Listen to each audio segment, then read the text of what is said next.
Evening. Myself, Rob rides EMTB with John, the bike pilot. How you doing, mate? How you doing, guys? Nice to see you. Well, we've got 97 people already. Fantastic. Loads of people in the chat. Welcome wherever you are in the world. So good for you to tune in. Got loads of great stuff for you today, haven't we, Rob? Loads of stuff going on. Hopefully the stream's working all right. There's 100 people watching already, which is pretty crazy. So this is the highlight of our week. So thank you for joining us. And what a day it's been for like e-bike news. There's been so much going on. It's absolutely popped off, hasn't it? Like great news from the quick hello from the people that this your group ride. We'll give you some information about that later on. Estorel, Philippe, Alex, and now it's popping off and I'm not going to be able to keep up. But so great. Keep the info coming in the chat. We want to hear, have you been called a cheat out on the trail? What's your comeback? What's your best retort? Do you think you're a cheat? Because I don't think I'm a cheat. What about you, Rob? No, not a cheat. Yeah. By the way, I think a few people have said it's a bit shaky. Sometimes it does this right at the beginning of the stream, so fingers crossed it will sort itself out, but we will carry on going. And it does tend to sort itself out, and then when you watch it the next day, which by the way, like 3,000 people, I know it's minuscule in the grand scheme of YouTube, but 3,000 people watch this stream back as well as like 100 or whatever it is people watch it live. So it's more people that go and watch Sunday League football, though, isn't it? Like, if you put 3,000 people in a stadium, it's a lot, and it's all you guys support as well. So you guys are what make this channel and support Rob. I know it means the world to anybody that creates content. Just coming on here, like your currency online is just your click, really. So with that in mind, if you could give us a thumbs up, it really helps promote the channel in the stream as well. So we've got 14 at the moment. If you could just smash the thumbs up button, because that helps push it, all the algorithms, etc., and then so it'll hopefully get suggested, so more and more people can find out about this great channel and this great man, Rob. Yeah, and you and everyone, actually, because when you do give us a thumbs up, it does promote it, like John said, to everyone that doesn't want to watch Love Island, and it will send it straight to them. So 32, look at that. It's just like, it's so good to see. So thank you. Thanks for your thumbs up and your time. So just going on about weekend, the group ride, that went well, didn't it? Yeah. Brilliant group ride, which you've done a little video. We had, I think, 35 e-bikers join us for the Surrey Hills ride, which is amazing to see. And I did a little Instagram, actually, and I just said, look, we don't all know each other, but it's like you're riding with mates instantly, isn't it? As soon as you start riding with somebody else, it's just your instant friends. You've just got that bond already. It's that instant rapport, isn't it? As soon as it doesn't matter, you get to the car park, you look at each other's bike and just go off and have a ride. Everyone's there for one reason, isn't it? There's no animosity, there's no one-upmanship. It's just go out and have a good time. And it was an awesome day, wasn't it? Absolutely awesome day. It was really good. Got a bit of a video, so if you came along, you might feature in it a little bit later on once we get through everything. So what a day, man. Like, there was so much. Like, Bosch obviously had a massive release, and we'll go through that in a little bit more detail. I did a little video earlier just with like the kind of, I guess, the highlights of it, and some new bikes released off the back of it, and I'm sure we're going to see loads more, like just an insane amount of bikes, because the thing is, right, Bosch have been in the e-bike games. You were telling me when it's 10 years, isn't 2009 it? They brought out their first motor. 10 years now. It was started initially as like just a small little unit within Bosch, and it's actually grown to be a major arm within. They were given free rein to go and speak to obviously Bosch make cordless drills and stuff like that. So they obviously had the battery technology. They had the brushless motor technology. So it kind of like grew within, and then they said, go and do what you need, and suddenly it's now grown into this monster. And I think you were saying now it's going to be a completely separate wing of Bosch now. And they've also got all the different variants of the motors. Before it was just a CX line. Now they've also got the cargo line, but we'll go into that in a bit more detail. The cargo line looks like there's a picture that looks brilliant. There's someone on like a massive e-bike trolley. It just looks crazy. But Bosch are now, they were a small part of the automotive division, and Bosch make loads of parts for cars, like loads of little motors and things, but now it's grown so much. Its own division is going to be created within the Bosch group. And I think Bosch, like Alex is going to come on in a minute, by the way, and he's ridden the Bosch the new Bosch motor. But I think he mentioned, or I read it somewhere maybe, that they've got like 400,000 employees across the group, which is massive, isn't it? It's absolutely massive. And also they're doing the remote charging. I think like Bosch is big in the UK, but if you go into Europe, Bosch Motors are pretty much everywhere, and they've got those charging stations at remote points out in the Alps, etc. So I think for them it's going to be, this is huge. You know, that they're really at its infancy. Aren't they? So so like it was quite a big deal. The press release came out, and there was like 8 or 9 pages of this press release, and I think maybe let's start with the new Bosch Performance CX motor, which is like, people are referring it to the Gen 4, 4th generation, but this is the one that we're going to see in like all the new e-mountain bikes. If I just flick to that just there, this is like Bosch's press pick in, I don't know what bike that is. I don't think that bike does that motor look justice. I think it just, I don't know, but that's it in a bike itself. And then it's kind of encased there, isn't it? Because it's a lot smaller. It's over a kilo. It's what, 2.9 kilograms now weight. So they've shaved a lot of weight off. Magnesium casing. Which the previous was magnesium cased, wasn't it? So that it was quieter. So interesting to hear what the noise is like. So Bosch is saying all new motor design, almost 50% smaller. So like the old Bosch unit was pretty massive, wasn't it? And 50% smaller means that bike manufacturers can make it look so much neater and so much more integrated. That's the new Focus Jam Squared with it in, and the chainstay on that is like 427mm, which is short, really short. Like, well, for e-bike standards anyway, that's like ridiculously short, and I think that looks really, really neat. I'm not too keen on the demo one that they've done there. That looks like it's got that weird skid plate underneath. And the Q factor as well is the same, isn't it? And you can fit a normal chainring on the front. Previously, you're a bit restricted. You had to use their I saw that. I love the chat. I love the chat. Like, sorry, Thomas Wood, my better half, just burst into the room and shouted, "Oh yeah, it's your Tuesday night geek out." Yes, it is. Did she catch you on your knees?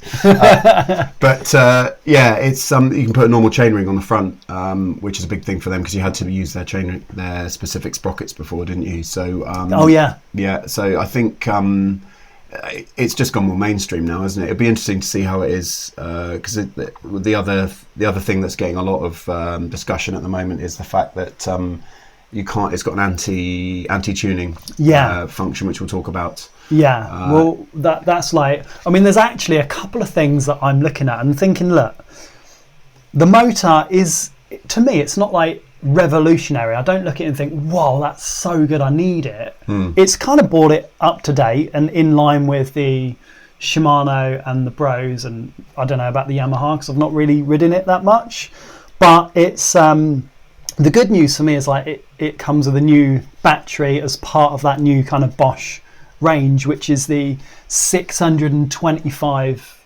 power tube, they call it, which we've talked about battery quite a lot, and one of the biggest upgrades to an e-bike, I think personally, is the bigger battery. Singularly for me, the battery upgrade's been the best thing. I had a 500 watt on my KTM before on the Bosch motor. I found the previous Bosch motor, I liked it, but it was a little bit on and off, but I always got back to the car and thought I could do another 40 minutes or an hour, but I didn't want to shell out 500 quid for another battery, plus you got to come back to the car or carry it, so it was always an issue for me. I think 625 is going to be the sweet spot, short of going the 700. The only thing I'll say about my 700 is I'm done before the battery is. I've kind of, my bum's starting to hurt then. I'm kind of, at that point I'm thinking, I could probably stop about 20 minutes ago. So I think that's going to be an absolute sweet spot. I think Bosch have nailed it. In terms of a good compromise, but I think 500 watt hour batteries are going to get left behind. That we were talking about the Shimano and that, what was it, the Merida coming out with, they must have known that Bosch would bring out a bigger battery because they slung in an extra battery with the top end one. So I think like the consumer demand has really influenced these bigger batteries because people want it. Look at the amount of range extenders that get sold. So I think it's good, but they're going to have 3 batteries. There's a new like 400 watt hour battery, then a 500 that they've done for a while, and this new 625. And there's also the option to mount it horizontally as well, but I think that's probably more for your commuter or tour bikes. I don't think you'll probably see that on many e-mountain bikes. I might be proven wrong, but I think most manufacturers will go for the down tube option. As far as that's concerned, but it'd be nice to know that there is a bolt-on for it if that's something that you wanted to do. 150 people watching from across the world. Where are you based, by the way? Let us know in the chat and we'll call you out. Like, it's always good to hear where people are, where in the world you are, even if you're just down the road in Yateley, or if you're in New Zealand. Let us know, because I'd love to see where you're all at the moment. So I mean, the new Bosch motor, as well as that, they've tuned it. They've like revised the software and the power delivery on it. So we've not actually Basingstoke, hello. Kent, all right, hello in Kent. We've not ridden it, but we'll talk to Alex in a moment, who has ridden it. Somerset, Dorking, Pittsburgh, USA, Vegas, Exeter Massive, Aberdeen, Whitefish, Montana, USA, Birmingham, Bath, Loch Lomond in Scotland, Denmark, Chicago. Lee, you're in your pyjamas. Salt Lake City, Kent, Brisbane, Australia. Ludlow, Shropshire, big up Ludlow. Southern France, Indiana, USA, Exmouth, Devon. This is why I love these. These streams are just brilliant. Where else can you do this kind of stuff and connect with people? Cyprus, Burton-on-Trent. Dan is in Yateley. Canada, Slovakia, California, the English Riviera, West Midlands, Derbyshire. It's just bloody awesome, isn't it? It's amazing. Absolutely incredible. Thanks so much for tuning in. And if you haven't already, thumbs up if you like it. We're going to keep plugging the thumbs up. We've got to plug the thumbs up. One day we'll get 1,000 thumbs up. Speaking of plugs, do you like the new t-shirts? Yeah, new t-shirts. What are these? The stealth little stealth number there. If you want one, or you fancy one of these in the shop now, shop.emtbforums.com. shop.emtbforums.com, as well as this hat. Mozambique. Squire rides. Are you in Mozambique? Slovenia, Bedfordshire. Yeah, I've been into Ljubljana a few times. We saw that lovely jubbly. Yeah. Was that when you were flying an A3? Have you got any more captain's tales for us? By the way? Well, no, I thought one last week. Like, a guy came in and said, "Oh, can I come into the flight deck?" And there was a stag party, and I said, yeah, sure. And I came in and what? Hold on. No, not in the flight. I was going to say that you can't do that. No, anymore, on the ground. And I came in and he took this photo and came out, and then the other guy came back and they said, "God, it stinks of wee in here." He wet himself in the sea. What? Yeah, he was so drunk, but he wet himself. So stuff you have to put up with. Yeah. Did you have to sort it out? No. That horse has bolted, unfortunately. So is the website address on the t-shirts? No, these are so stealth. Like, no one even knows what that is apart from you lot watching. So it's like a little code. Anyway, back to the Bosch. Sorry, we got distracted.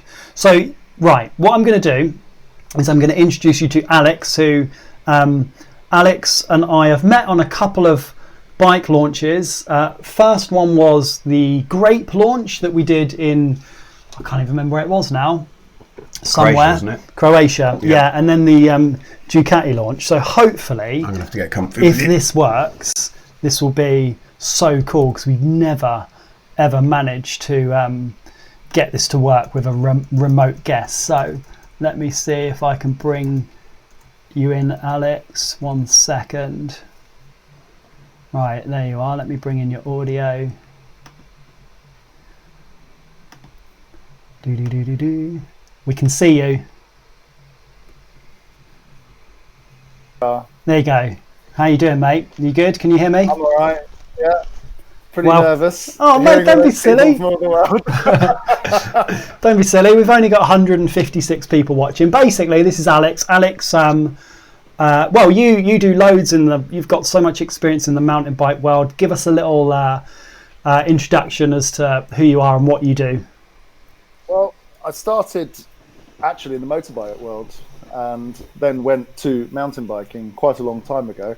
And I was doing, shall we say, testing bikes, writing reviews for quite a few magazines and everything. And then eBikes turned up, and I was lucky enough to get hold of a few e-bikes in 2010 or 2011, and I was introduced to them by a Swiss guy who is pretty famous. He's actually one of Nino Schukter's friends. And he introduced me to the whole e-bike thing. And this was before they were sort of anything what they look like now. Anyway, so I tried them, loved them. And then within the magazine world that I was working in, people were like, oh, we've got this e-bike launch. Who wants to go? And I was like, I'll go. What e-bike was it? The first one that I went to was actually I think it was the POWAH 9 from Trek. It was somewhere in Spain, and it was pretty good ride. It was bloody cold though, really, really, really cold, and it was all Bosch. And at the time they had the Bosch Powerfly with the Bosch Performance CX motor. I think it had just been launched, and they had it on there, and I was trying it, and yeah, I was it was an interesting experience, but it was only a 120 millimeter travel bike. But wait, sorry, my mind is now reactivating. Sorry, I forgot. It's age. Let's go back before even then.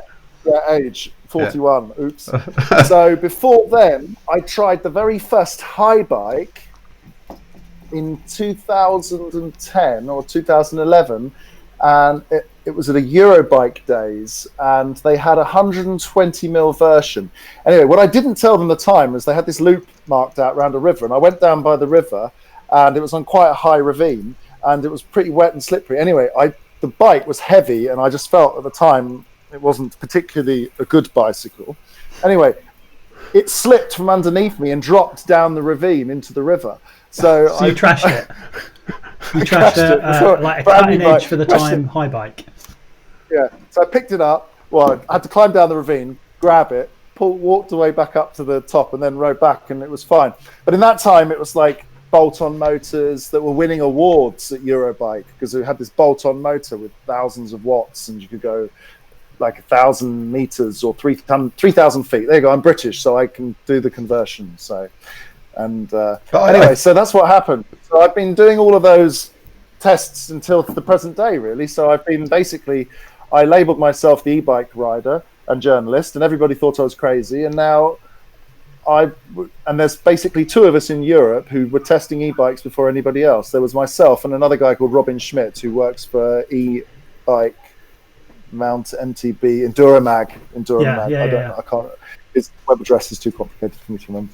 But they've got a couple of really good sites though. The electric mountain bike mag and the enduro. He's a real focused on. Anyway, so me and him are basically testing. We've been testing everything since the beginning, really, and we are here now talking to Rob, who was. Yeah, that was interesting. We were the influencers, dude. Do you remember? Yeah, we were. That was an interesting launch, wasn't it? So anyway, you were lucky enough to go to the Bosch launch of all their new stuff, and you're one of few people in the world right now that have ridden the new Bosch motor, and you've seen it live, and you've been able to listen to it and feel the power and see the screen and all that kind of stuff, because you and I were chatting about the fact that you have to have a screen on it, which is a bit weird. So what are your thoughts about it? What do you like about it? Is there stuff you don't like about it? Well, first of all, when you see the actual motor in itself, the physical motor, the styling, now it's very Bosch-like, i.e. it's got the Bosch look to it, but I actually quite like it. The styling of the motor, it looks very substantial. So if you put it next to a Shimano motor, I think the Bosch looks more substantial in the sort of the metal finish. You know, it looks pretty good. Rugged. And it doesn't have that much plastic on the outside, or, you know, I think that's the first thing I notice about it when you look at it. Second of all, it's much smaller, total form, and I think the key thing you've got to remember with Bosch is that bikes used to be defined by the fact they have a Bosch motor, because it was so big. Like, you stare at the bike and the bike is a Bosch bike, not a whatever it is. Okay. Now that's gone away, and I think you have more of a possibility of having a sort of, the bikes will sell because of the bike design rather than the motor selling it. You know, the motor is obviously an important part of it, but that's my opinion. You know, sort of. So people aren't drawn to the fact that it's got a Bosch or Bros or whatever motor. They're looking at the overall package, whereas back in the day they were driven by the actual motor, right? Oh, we lost him. He's either very good at staying still for a long time. He's really thinking about it, yeah. He's just going to ponder on this. All right, we'll see if we can come back to Alex in a moment. Yeah. So we got, go on, John. Yeah, no, someone's asking about the drag. EMB says there's still some drag, which is interesting. They are maintaining that there's no drag whatsoever, that it completely disengages, which is interesting. Oh, I think he's back. Yeah. Hello, we just thought you were pondering so much on that bombshell. Anyway, Alex, a couple of people are asking about the noise. Is it? Yeah. and Nick. No, who's put Mad Mark? He's not in a cupboard next door. Where are you? You're in Italy at the moment, aren't you? I'm in Italy. If you could see, if it was daylight, you'd see where I was. So the trails are like behind over there, and look at that. You're not actually just sat 3 foot to our No. So I've got 4 friends here. Should I drag them in? Go on, bring them in. Oh, by the friends, please come here quickly. Have a look. Is that just all? Wave and stand in front of the camera. Those two, they're coming, so that I can't bring 4 people in the cupboard. Hello. All mountain bikers, aren't they? Are they all mountain bikers? Yeah, they're all mountain bikers. How you doing? And you've got an orange Surge down there as well. Yeah, okay, don't worry. Yeah, they're all gone. What's that little orange bike that you've got? Is it the orange Surge? It is. It's the orange Surge. It's one of the prototypes. It's I've given it as a test product to test, and as it's a prototype, it's finalized prototype, so that means it works, it does everything that the production bike does, but it's basically I mean, it's like you have to, there might be a few niggles on it, so nice. But it's blooming good. Cool, I look forward to that. High Focus Bikes in the chat, hope you're doing all right. Brilliant to see all of your new bikes today, by the way. They look really, really cool. Alex, so tell us about the noise on the Bosch. Is it quiet? Is it noisy? A lot of people want a stealthy bike. Is it the Tell same us as a bit before? more about it. Same as before or less? Right, the noise tone has changed. So beforehand it was a bit more deep, and now it's a bit more whiny. That's because of the use of metal sprockets inside the motor. And the volume, I would say, it's marginally quieter than a Shimano motor. So it's not like, oh my God, I got a tractor underneath me. No, that's just the internet inventing reasons to not like something that's just been released. But it's like, I would say it's got a tone which is, it sounds a little bit like a cross between a Yamaha and a Shimano. All right. That's so it's got some noise to it, so people can't expect a totally silent bike. All right, but what about this display? Like, Bosch have created a closed system, and it looks like manufacturers, if they're using the Bosch motor, have to have, like, almost forced to have one of the Bosch displays, which has some cool things. By the way, Focus Bikes are in the chat as well. So, Focus, we love you. Focus. So, I don't know if you saw the Focus bike, but I've got actually a picture of it just here. Let me see if this works. There you go. So that is the Kiox display on the Focus Thorn, the new one. Which, what were your thoughts on that display? And is it good? Is it not good? The display is a technical, if you want to look at the actual piece of LCD glass and what you see and what information it's got on it, I think it's actually pretty good. Like, you know, it displays anything anyone could ever need. But I really do not like having something sprouting from my cap on the top of my headset. I don't know, I can't remember the name of it now. So you like the actual clean cockpit? Yeah, I just like clean cockpits. I've always liked clean cockpits. I don't like displays because, honestly, who squints and looks at the speedo when they're driving down a trail? Nobody. So I even suggested, I had a discussion with Bosch about this about 4 years ago when you launched EX1. The product manager was there. And I actually, to prove the point about the display, I crashed and the display detached from my bike and launched into this is the older display, launched into the bushes. So I had to retrieve that and put it back on, and I cracked it. And like, I kind of went up to the Bosch guy, and went, hey, look, the display's broken. And, you know, and he looked at me and I was expecting to be shouted at. I wasn't, but it was like, I don't like displays. I'll just say that. Yeah, I'm the same. Because I had the Kobe one. Launch. Yeah. Last Turbo Lever launch, they equipped all the bikes with the displays. The very first thing I did, got the Allen key out and took it off. Because you did that on the Grape launch as well. Basically, Grape had developed. Oh my God! Tell them about the map. Tell them about the map. Please, the super advanced e-bike, which has got like everything built into it. Alex unscrewed everything and just took a paper map. Yeah. But actually, we needed the paper map over the display. Because sometimes the paper map is better. Well, those displays are. I had the Kobe. Have you seen that one for the Bosch thing? They bought Bosch bought Kobe, and it was your mobile phone clipped into the front. Every time I had an accident, first thing I was worried about was the bike. Second thing was I thought I'm going to smash my phone. It's just like riding out in the wind. And like you say, I'm not looking down there when I'm going down a trail at any of that information. And if I need to navigate, or specifically, you normally get your phone out. I just don't want something sat out there in the wind, just like the same as you. But there are a lot of people out there that really want it. Yeah. So Focus is saying the Kiox display gives the user loads of new options you don't have on the Shimano one, because I guess the Shimano one you're forced to have as well on all the bikes. And the fact that you've got you can pay, I think it's like €10 or £10 for the display. Yeah, but it's the key feature in it. So if you're basically the bike's useless without it. But what do you reckon if they actually had the theory I gave to Bosch 4 years ago is, rather than having the display on the handlebar, you could actually have it so you could like lock it below underneath that bar on the down tube. You could have a second space for it if you really had to have the display. Because the first hack I will try and do when I get the bike or one of these Bosch bikes is I will try and find another place to put the display.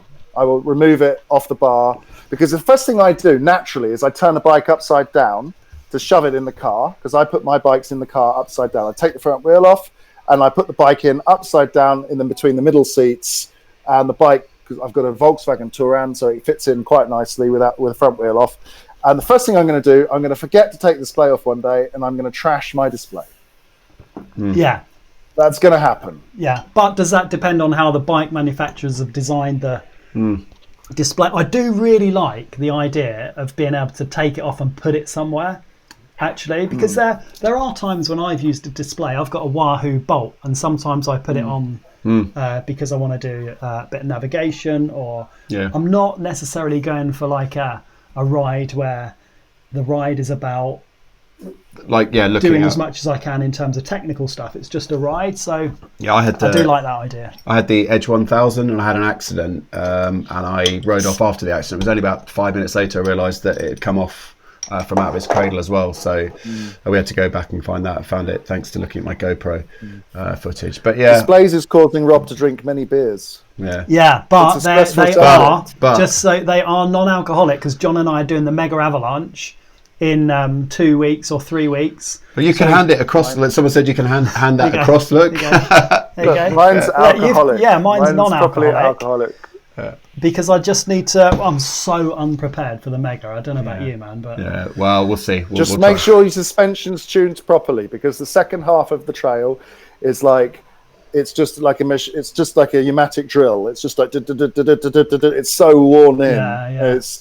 And it's roots and through woods, and it's the goal that we've set ourselves is to survive. That's like the number one goal. But before we go, Alex, what about this whole tune-in piece that Bosch have done? Because they're going big on it. There's a whole press release that they've announced where they're saying that they're going to be able to detect tuning, and it's a big deal for the bike industry, because it is the law and bike manufacturers have to abide by the law. I'm sure that bike manufacturers would like it to be 25 miles an hour. They don't want to restrict their bikes, but they have to. So would you think about this with the limp home mode and then go to a dealer and get it unlocked? Well, Do you think that will put people off buying the bike?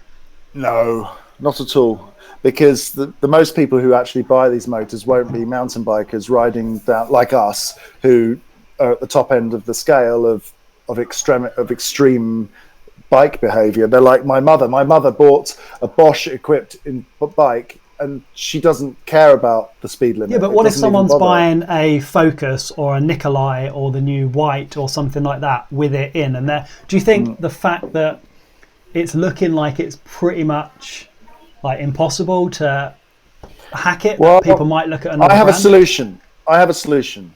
First solution: buy a speed pedelec, they call them, so the fast version. Okay, for your mum. Take the motor around. Take the motor off, put it on yours, and put yours on hers. Problem solved. That's going to cost twice as much, though. Yeah. Well, you can go as fast as you like. Then I'm sure there's a software. The thing is, this is all software. Like, I think if you're an early adopter and you come into the market really early, you're not going to be able to de-restrict it. But I think given a few months, someone will find a workaround if that's what you want to do. Yeah, not that we're condoning it, no, but not at all. On the video that I did earlier, there's so many people that have said, "Oh, can't be hacked." Not for me. So it's just an interesting point, isn't it? Well, I've got another hack solution as well, because it's all psychological. Speed, like as the pilot would know, if you're going 200 knots or you're going 300 knots, you can't really feel the difference. All that happens is the number. Can you?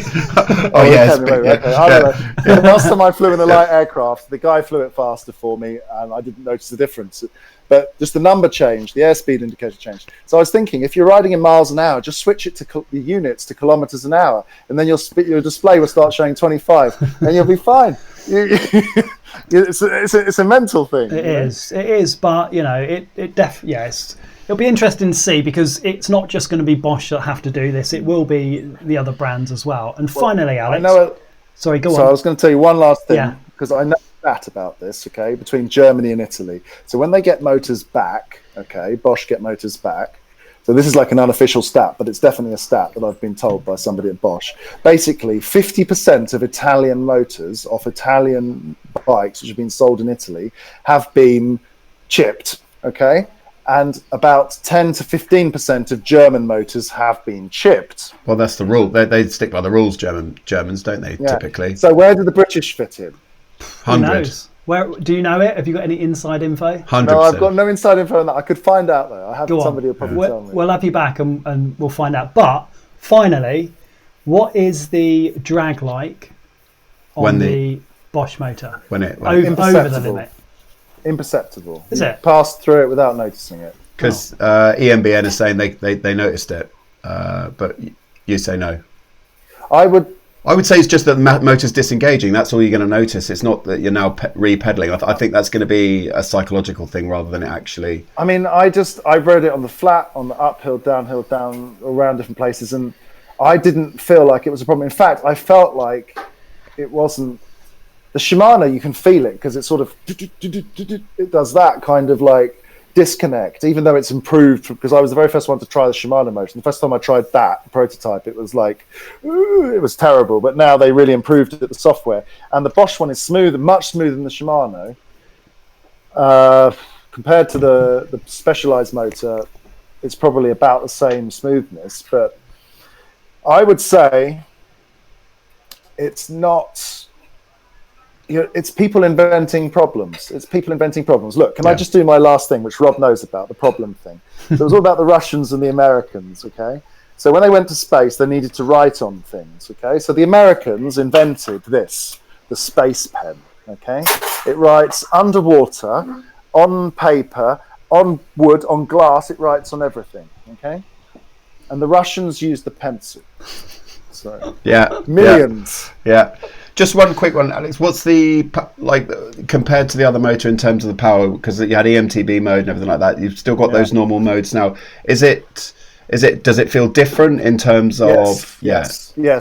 Right. Basically, I think EMTB mode was originally made as a compromise. Yeah. Because the old turbo mode was a real sort of was a bit sucky in the sense it was very on off, wasn't it? Like riding a horse. You know, you've got this galloping on a horse with it.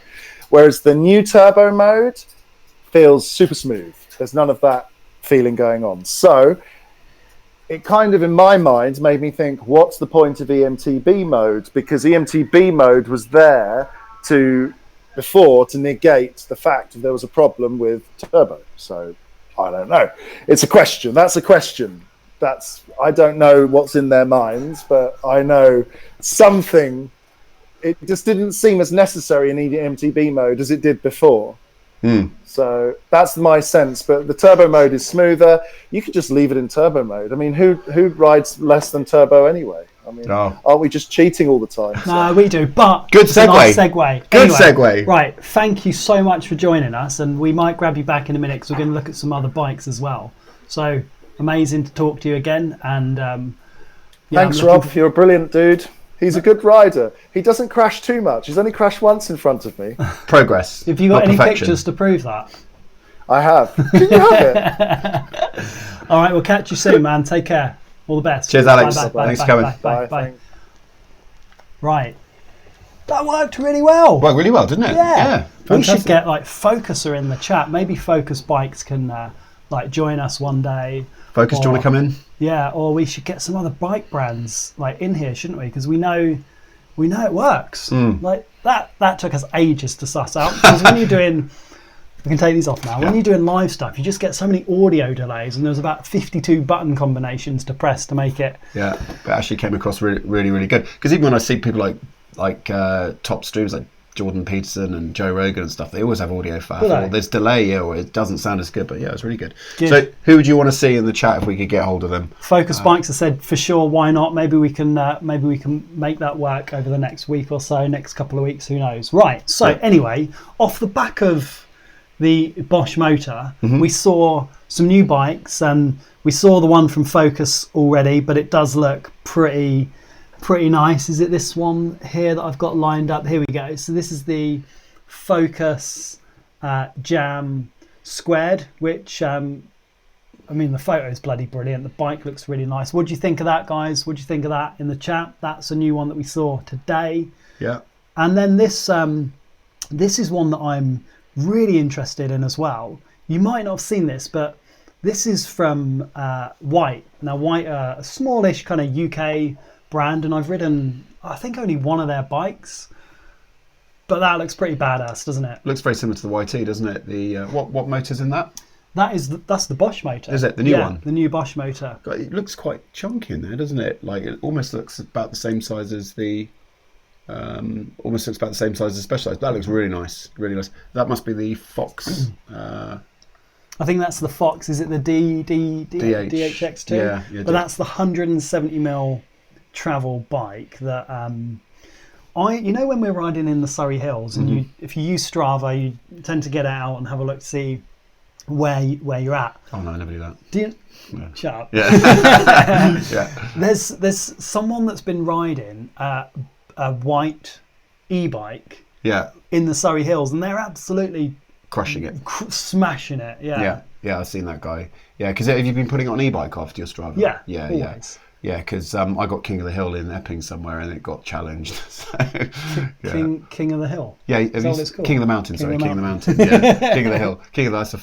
That's a cartoon, isn't it? It is. Yeah, I got King of the Mountain. It got challenged, but no, that bike looks absolutely beautiful. Looks like factory up the front as well, doesn't it? Yeah. Oh, also with this new Bosch systems, it's going to do the new Fox Live as well, isn't it? Because they've got the 12 volt out power, so you can. Tell us a bit more about that, and I'll try and grab a picture of it. I'll tell you as much as I know. So basically, it updates the suspension in real time. I believe they've just had a win at one of their first win at one of the UCI World Cups. Really? Yeah, because everyone was previously saying, I'm not really sure what the benefit of it is. But obviously, if you go over a jump and the live system picks up the fact that you've unloaded the suspension, it will preload ready for the hit on the way down. But I don't know if the live tracking is really going to be worthwhile, but I think where it's going to come into its own is if you know you're about to go over, like Alex said there, some really rough terrain. Yeah. You could just say, right, okay, now I want to up the damping or down the damping or the rebound, etc. So I think it'd be good in action, and also to get feedback from the damper, etc. So yeah, that'd be interesting, really interesting. Well, apparently it monitors what's going on 1,000 times a second, and it can adjust, like you say, on the fly. So when I first heard of it, I thought, what's the point? I just adjust my suspension here, and I might do it another couple of times, but it's kind of like once you've done it, you don't tend to do it a lot. But then I learned about the fact that it's always adjusting on the fly to your benefit. So if you're going uphill slowly, it can make it more plush and make it easier to climb. But if you're charging it down, it knows to adapt. So that's quite intriguing. Yeah, it's interesting to see. But is it going to be another level of faff on your bike? Because Alex said, for me, I used to like having all the gadgets and everything on my bike, and now it's like I just want to strip everything right back to the bare bones. Yeah. So yeah, it'd be interesting to see how it actually pans out, because nobody's really reviewed it that in that depth. But I know there are a lot of complaints from bikes in that you can't put or it's very hard to wire in headlamps or lights or other accessories into the battery, because they make the power output difficult. And I believe that's going to be quite easy now, or certainly easier with the Bosch system. What do you guys think in the chat? Would you be up for this Fox or live suspension, electronic suspension, or is it just too much faffing around with your bike? Do you just want to get on it, minimalist display, just have that power assistance? I'm quite intrigued to try the suspension, but I don't know, how much added cost will it have? I think, well, if it's anything to do with Fox, it's going to be ridiculous, isn't it? Yeah. But I'll be interesting to see. I'd give it a go. But have you used one of those tuning things yet? What, like the ShockWiz? Yeah, ShockWiz. No. Have you used it? Yeah, it's worth giving it a go. I've seen a couple of videos about it, but for me, I'm not that advanced. Although the ride this weekend, I had a tweak. I tweaked my suspension a little bit, and it was much better. So, yeah, I was really pleased with that. So in the chat, Nick, you're saying get on and ride. Yeah, I'm the same. Lee, more stuff to go wrong. Paul, hello mate, how you doing, Paul Mac? Had electric rear suspension on Lapierre, was rubbish. But was that like old school, just set the travel or set the sag? Quicksilver Fox, nah, too expensive. Just want to ride, don't want all the faff. I'd rather be in control and less clutter. Same as me. Would you? Yeah. I wonder if it's one of those things that when you try it, you're like going on an e-bike for the first time. I bet if you spoke to, myself included, the majority of people that are watching this, and you said, oh, there's going to be this bike with a motor, you'd be like, what the hell, don't be silly. Yeah. So will it be like that? Like you get on it and it just, again, adds another layer to your riding? Well, they've got it on, like most modern cars nowadays, all the suspension updates itself 1,000 times a second on, high, well, even like mid-range cars now, but it's never really been incorporated into dirt bikes, which makes me think, is there any value in it, because the terrain's so changeable, whereas in a car you're obviously going for maximum traction, etc. I'd be interested to see. I'm certainly not discounting it, but it's got to be worth a go, hasn't it? It's got to be worth a go. It's got to be worth a video. Or a trial. If Fox are in the chat, can we have a go on your live e-live ride? Yeah, there you go. We'll volunteer. Sports Biker says they've had it on motorcycles for a few years, becomes expensive to rebuild with dubious benefits. This is the thing, everything is all a cost, isn't it? And the cost of the bike to start with is there really much extra value added? Because what's all suspension really trying to do is increase your traction, which is increase your speed. And are really any of us trying to race? No, but we like gadgets. I love a gadget. We like more stuff. Well, I do. I like if there's something new and it might make me slightly better. Like I would definitely go for it, unless it was like prohibitively expensive, which I'm sure. I think it will be. Like when it first comes out, it'll be. And who needs a more expensive e-bike, man? Because they're like. They're a lot of money already, aren't they? Yeah, exactly. But there's quite a few people saying it'd be dubious benefits. Yeah. A couple of people in the chat have just mentioned that the white that we showed has the older Bosch motor in it. It might be. That was from their Twitter page. So they said, I think they posted it today, so new e-bikes coming. I didn't look close enough to see that, so that's a good spot. So, you mentioned it was quite chunky down there. Yeah, they didn't look like because the new motor's certainly got a smaller form. Yeah. But it almost looked like the Bros motor, to be honest. Yeah. Which I think's pretty good. Yeah, right. Yeah. What else is going on in... Oh, man, the chat is absolutely buzzing. We've got 180 people watching. Hello. We're on 80 thumbs up. It would be cool if you do like this. stuff, give me and John a thumbs up. It really helps promote the stream to loads of other e-bikers. Or a thumbs down. We've got none tonight. Oh, no thumbs don't be down. The first. Don't be the first. Don't give us a thumbs down. You can if you don't like it. Yeah. But a thumbs up is always appreciated. There you go. 86. Yeah. 80, 86, 88, 90. Oh, we got a thumbs down. Cheers, you legend. Just double tap it and it disappears. Well, no, it means you really don't like it. Yeah, you really don't like it. Yeah, exactly. Right, so what else have we got? Okay, so check this bad boy out. What do you think of this? This is the Nikkolai, which has the new Bosch motor in it. It's pretty nice, actually, doesn't it? Apparently, and Alex has ridden, I don't know if Alex is still there, but Alex has ridden the previous generation, the current generation up till yesterday. Maybe they're still selling it as well. Yeah. And actually, I really want to go and try one because the geometry on it, like in an XXL, the reach is 550 or something like that in reach. They look like they're really long bikes. And Alex told me that you can't, it's like really hard to crash just because the geometry is so unique. But I'm pretty sure he really, really rated it. And because the Mondrake has got a big reach, it means it's a good climber. But Adam was saying it's difficult to pop about. But yeah, be interested. But it looks like a motorbike, doesn't it? Really, you sort of. Do you think? Well, I mean, it's long. It's isn't really it? long. So long. It's really long. It's almost like a bloody tandem. Yeah. I would love to try one of those. Yeah. Alex, are you around? Are you in the chat? Yeah. Okay. Like, tell us. I'm going to see if I can bring you in again. Have you ridden the Nikkolai, the original Nikkolai? Hold on, we can't hear you just yet, but we can now. You there? Yeah, I'm here. What's the like? You tell me when you rode that the Nikkolai. It was well. Tell me about it. What's it like to ride? I knew what I was coming because I knew what was coming when I was going to ride it. So I kind of knew what to expect. It's long. Okay, I was riding a medium and it was longer than a large. Like, what is the thought process in making it so long? Why? Stability. Yeah. Stability. I was riding with Paul Aston, who now works for Nikkolai. He used to be the Pink Bike, e-bike tester and downhill tester. So he's got a lot of credentials behind him in testing. And we went down an off-camber, large, sweeping left-hand turn in thick mud and rain on the mountains not far from Florence, and we just drifted perfectly round it sideways. It's unbelievably stable. And Paul was trying to explain to me as well that when you crash, you're going to have to be so high because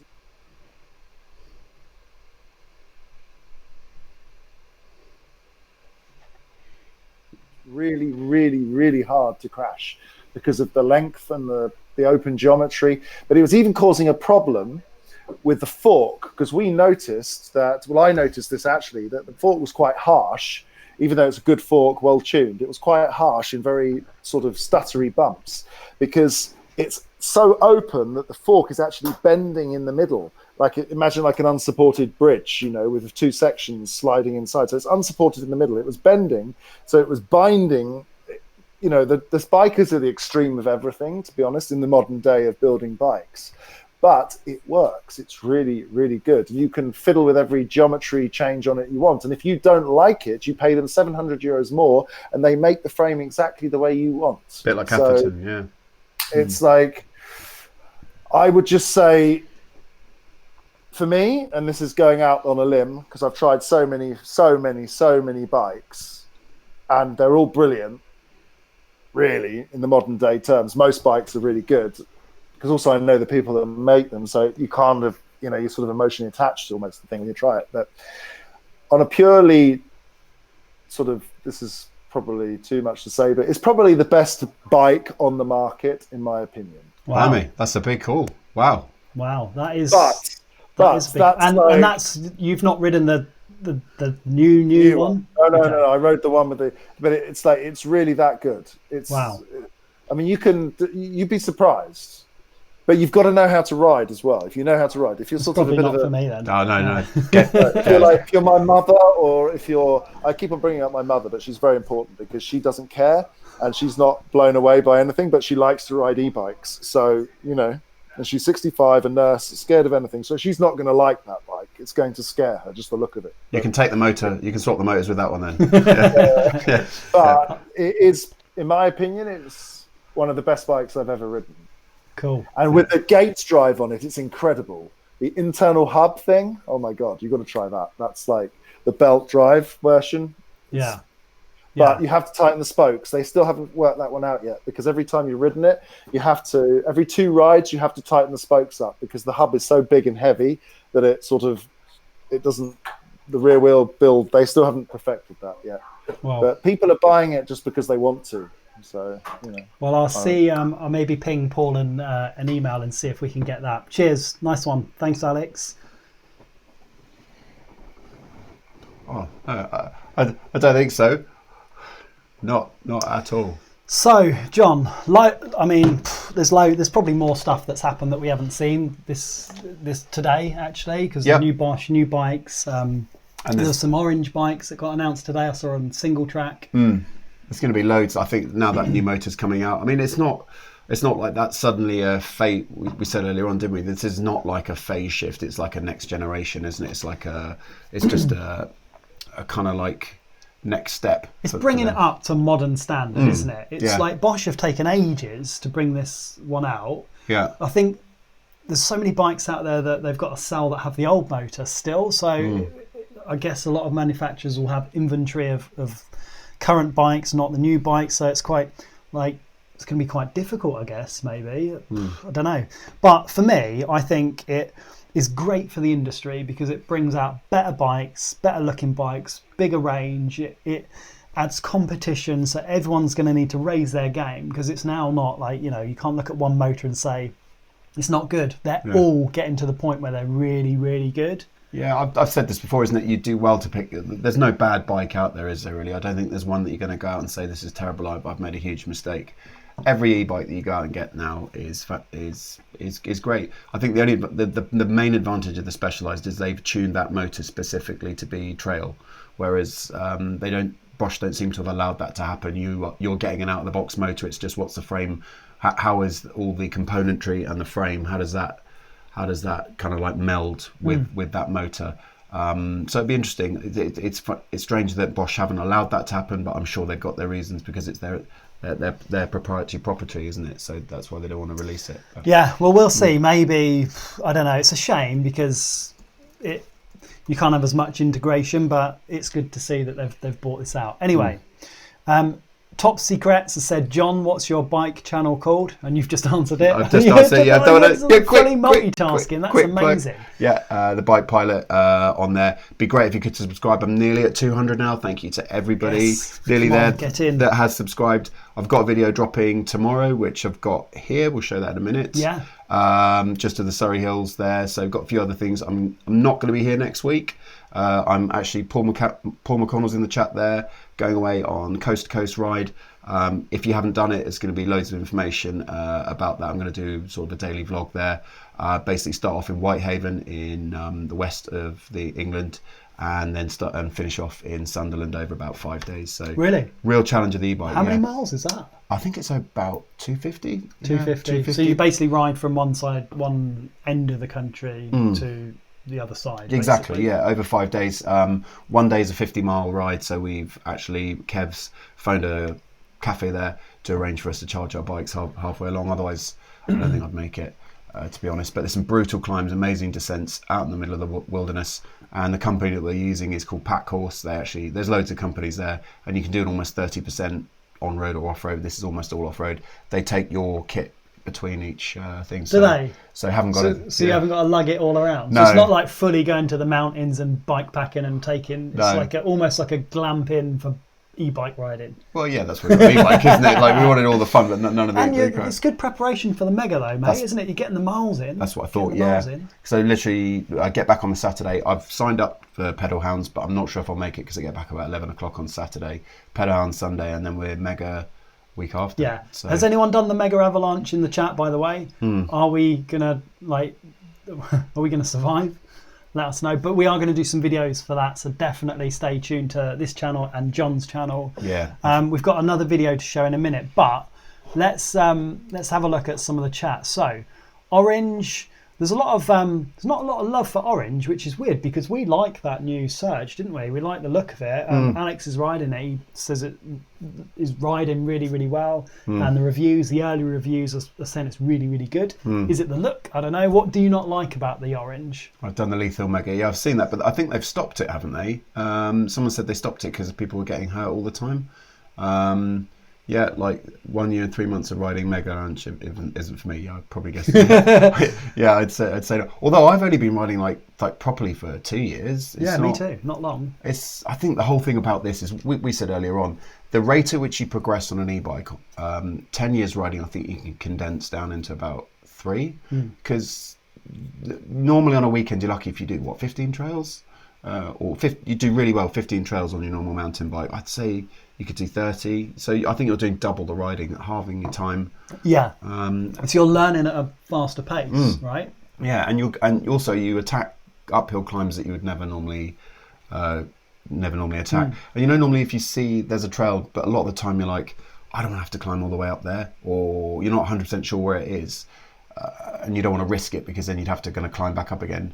It forces you to explore. It doesn't say force you to explore, but you go and explore a lot more. Because you've got that little bit of assistance. If you've got a bit of battery left, you can pop it into turbo and just burn up to the top. Yeah. And I think part of the Mega, and in fact, all the bike things that we do, I did the Bosch EMTB challenge last couple of weekends ago, and it's that challenge of doing something and achieving something, isn't it? And a lot of people do it whether you're walking, running, swimming, whatever activity. It doesn't even need to be a sport, but it's that sense of achievement that you've gone out. And for me, like, people are saying you're crazy for doing it, but that motivates me even more to go and want to do it and experience it. Well, if somebody's saying it's crazy, either they've done it and really hurt themselves, or they don't want to do it. They don't want to do it because they've heard it's crazy. It's kind of like, nobody's died. Well, it might hurt myself, but go and do it. Like do it. The only thing that's stopping you usually to doing anything in life is this. The itty bitty shitty committee. Yeah. I mean, look at the live show that we did last week, where Xavier is an amazing example of just getting out there and doing something. He, if you didn't watch it, go back and watch it. He is a blind mountain biker. He's got 10% vision, and he sends his Canevo, man, doesn't he? Absolutely. And we've got a full video coming out. We've got one more shoot to do, actually, and then that video is just. Yeah, it's just awesome. I was nearly in tears, to be honest. Yeah, I think it's incredible. Yeah, I say tears of joy. It was like, what an inspirational guy. So, by the way, in the chat, a lot of people have said that orange is too expensive. How much is it? I can't remember, but they're like 6 to 7 grand. You look at it and you think, okay, and then you see the price. And I remember always seeing the price and thinking, oh, that's a lot of money. So I think when you're looking at like the sharp end of the e-bike the premium end, should I say, I think it needs to tick all the boxes, doesn't it? Like the look, the kudos or the brand appeal, and does it tick all of those? Maybe it doesn't for some people. That's why it's like you said, though, isn't it? It's four guys welding those frames together. It's not mass produced. I mean, you could say that that's a positive and a negative, couldn't you? But I've never liked the rear triangle on orange bikes, but I kind of like that one. So yeah, I wouldn't buy one, but I mean, we'll see if we can get one to test, because the proof will be in the pudding of riding it. And when I say I wouldn't buy one, I wouldn't swap my bike for that bike. But if I was in the market now, I'd be really hard pushed to decide what to buy. So Adam's saying the e-bometer looks rad. It does, doesn't it? It just gets, and John and I were talking about that. Look at that, the e-bometer there. It's going to have all the stickies on it of all the bikes. It is brilliant. Thank you so much for that. All right. My dream bike is an E-Zesty. Yeah. Wow. Let's go through the chat. So Paul saying the Mega will be awesome and it will give you guys massive bragging rights. I've already got 700 watt hour battery. I don't need bragging rights. Have you tried the Lapia Overvolt? No, I've not tried that. I've tried the E-Zesty though. Tried the E-Zesty. Yeah, I was not a huge fan of the E-Zesty. I've got to be honest. It just wasn't the hit of the whole fruit for me. No, it wasn't. But it's a bike for me. Beautiful looking bike. Just, I think, in two sentences, if you're out with other e-bikers, you're going to be left behind, and if you're out with your mates, then I would say, why are you out on an e-bike? You probably just want to stay on a normal bike anyway. Orange 5 was made of filing cabinets. Its name. I got mugged off at a bike shop. Until my Orange 5 was made of filing cabinets. His name is called Bisley. Oh yeah, those old. Do you remember them? The old locking filing cabinets. My dad still got one at home. That's a good one. J8 Miller, what's coming soon in the e-bike world? Loads of new Bosch bikes, all that kind of stuff. Who knows what Specialized will be up to? I'm sure they're not just resting, waiting for things. I'm sure they're I think developing. Kenevo's around the corner. My guess, if I was a betting man, say September. Okay. I think there's gonna. I'm not privy to any information there. I'm just saying if I was them, I reckon September, because they brought the last one out in October, didn't they? I think they're probably going to want to get that out just in time for the last month. You always get a nice month in summer, don't you? September and October was nice months. What about like Santa Cruz or Yeti or? Interesting, isn't it? Because Focus are part of Santa Cruz, are part of the same group. Santa Cruz have got to bring an e-bike out. They've got to get over this whole, to me anyway, they've got to get over this whole, we're not bringing out an e-bike, which I think they have apparently. But they've got that hardcore loyal fan. I mean, we were joking at the weekend, weren't we, about you can't go on a pedal and spoke ride if you haven't got a Santa Cruz, so we couldn't go on there with e-bikes. But yeah, but whatever, if Santa Cruz do bring out an e-bike, I think it'll be the best looking one on the market, which is probably why they're taking so long.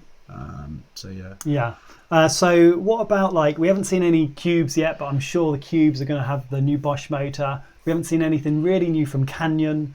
So there's loads. That's why it's so exciting. Like, what a time to be an e-bike fan, or buying an e-bike, or just getting into it, because there's always stuff happening, and that just keeps us excited and talking about stuff. Well, anyway, right, at the weekend we did one of our e-bike rides, and we had 35 riders come and join us in the Surrey Hills. And do you know what, John? What was amazing about it was there was such a range from young people, old people, mixture of male, female, experience, newbies, and you led it, which was amazing. So thank you very much for leading and showing us around Surrey Hills' finest. But it's so good to get the community together. And we said earlier that it's like you're all mates. You don't know each other, but they've rocked up on an e-bike, and instantly you've got that bond and connection. And you made a cheeky little video, which I'm sure the full one's going to be on your channel. But I'm not sure I'm going to edit much more. Maybe I'll do that one, but like the other one's just me going down the trail again because I was leading, so you don't really see anybody else. But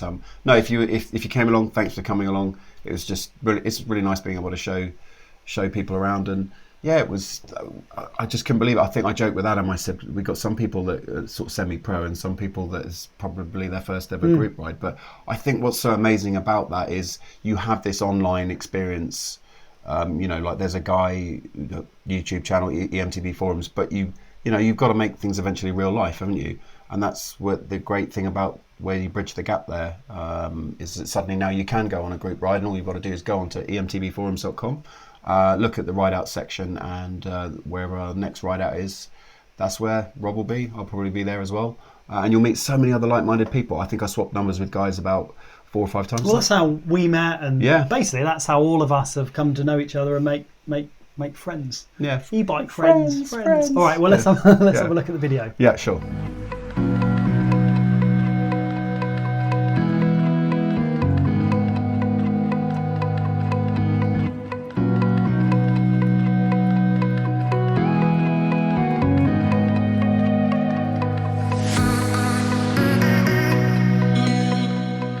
We've got about 30 bikes behind us at the moment. It's crazy. Look at that! Mental!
above me now, a sea of e-bikers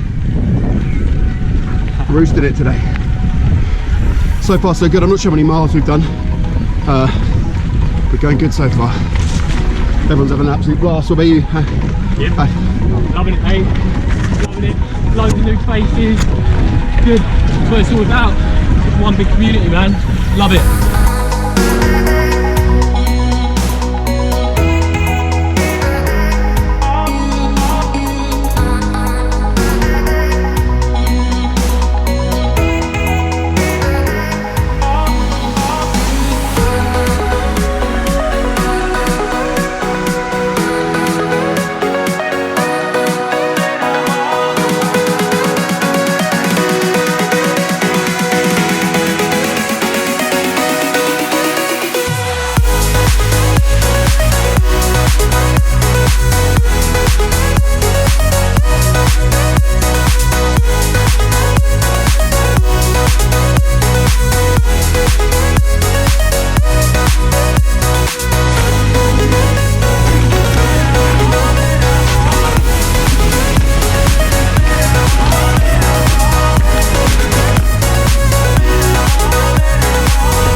Cool. There you go. So good, isn't it? Getting a group of people together and going for a ride and Surrey Hills, and nice ride in there, John. Yeah, awesome. Thanks. Yeah, someone said I need to upgrade my camera. Sorry about that. I think the only reason is you'll have to put it at a really low bit rate. Basically, my laptop is if you can hear the fan noise, and it's about 92 degrees in here as well, because it is not fast enough to do all of this. So one day we'll get an upgrade of a new computer that can do it all. I think there's one in the pipeline, isn't it? You're looking at a MacBook Pro. Maybe, and that's why. And I know I said it at the beginning, and the list that you saw at the beginning was all the Patreons. All of that money gets reinvested into all of this stuff, and it just helps bring more stuff, better quality stuff out. So yeah, massive thanks. So maybe. Yeah, and don't forget, even if £3 a month, I mean, it's less than a cup of coffee. It's probably less than when you park your car. And just think about, the amount of time that you spend watching videos. It's just a quick thank you if you can. If not, it's cool. It makes no well, of course it does make a difference, but it's a huge thank you to Rob. And your thumbs up as well, if you could. Thumbs up, that also helps massively. Cool. No, thank you. Anyway, thank you for spending your evening with us. We will see you maybe next week. John's away next week, but if not, it'll definitely be 2 weeks today. All right. Peace out. Take care. Enjoy your riding. Cheers for coming. Bye.